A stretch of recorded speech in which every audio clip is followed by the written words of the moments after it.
In this PowerPoint, I will read City of Glass as a Hong Kong history text. My thesis is simple. The film's romance is a historical device.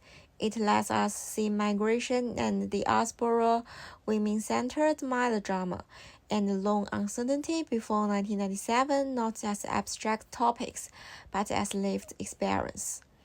Now, I will do three things. First, I treat the film as an archive of lived feeling, where memory becomes historical evidence. Second, I show how mobility is not background scenery, but a structure of Hong Kong modernity. Third, I connect the film's intergenerational melodrama to the politics of the handover, especially as women filmmakers translate history into domestic life. So, why film? Historians don't only work with official documents. We also read cultural forms for what they reveal about everyday life, social imagination, and the emotions that shape decisions. City of Glass is useful partially because it turns private materials like letters, journals, and photographs into the archive through which the past is reconstructed. The film opens with a car accident in London. From there, two young people connect to the couple meet and begin piecing together what happened. Their method is archival. They shift through letters, journals, photos, and silence.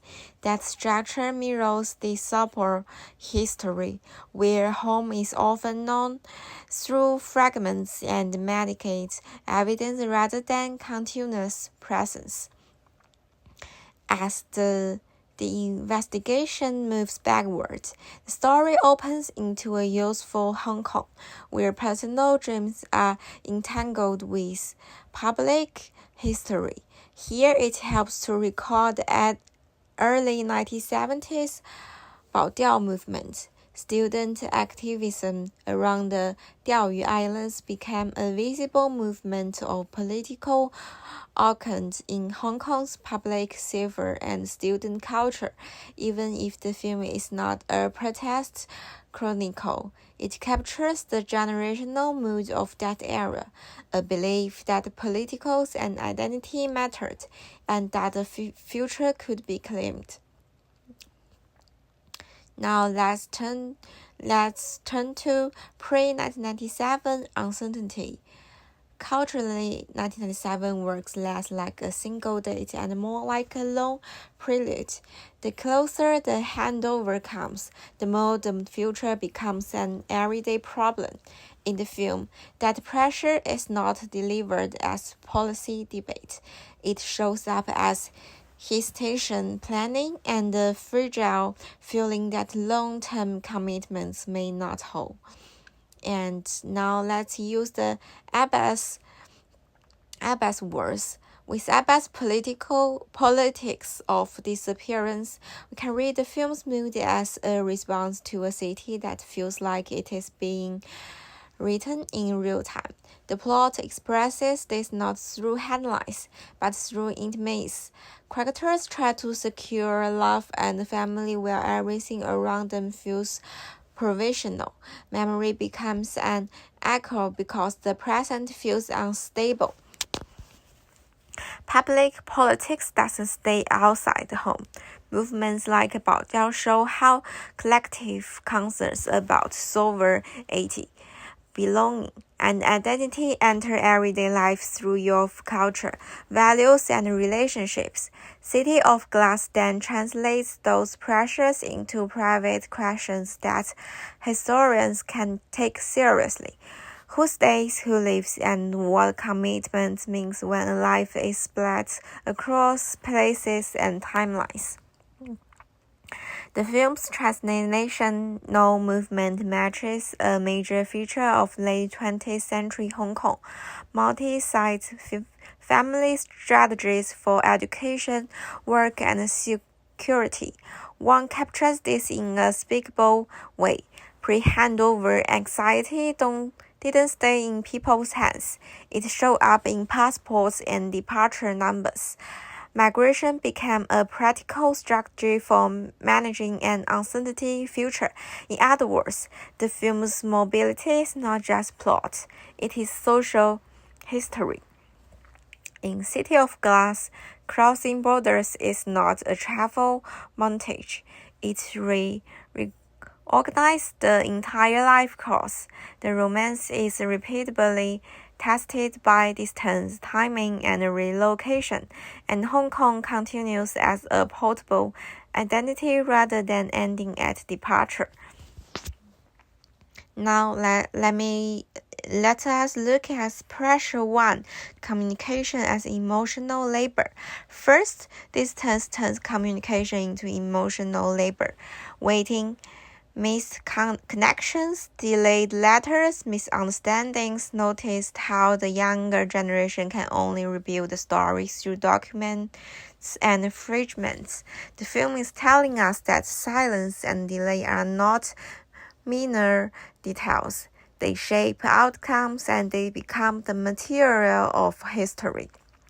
And the pressure 2 is identity split into timelines.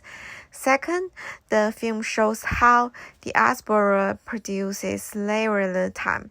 People live a present somewhere else while emotionally inhabiting another place and another movement. The romance becomes haunted by unfinished meanings, promises made under one set of conditions and life continued under another.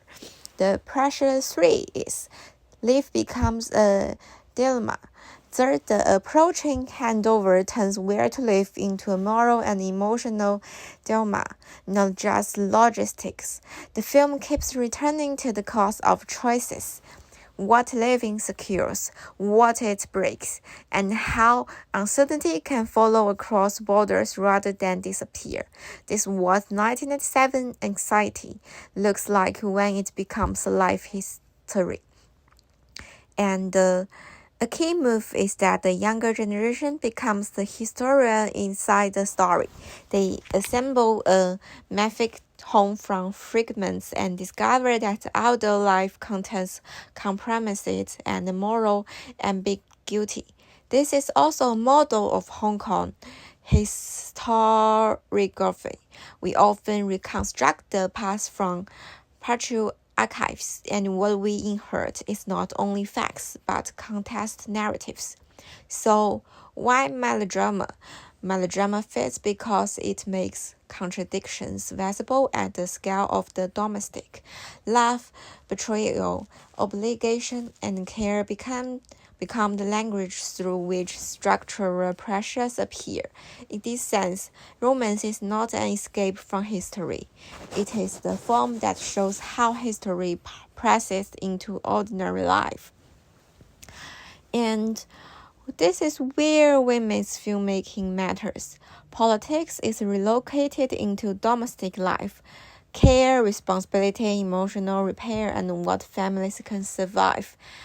Machete's phrasing is especially useful for handover era reading.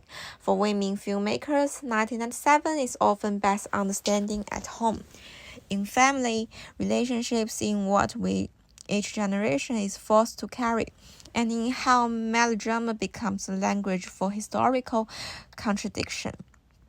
And finally, Glass is transparent, fragile, and reflective. It fits a global city under transition, and it fits a love story built out of memory. City of Glass ultimately invites a historical question that suits a video essay. Is this accurate like a report, but what it reveals about how people experience change and how that feeling travels across borders and across generations. Thank you very much. That's all.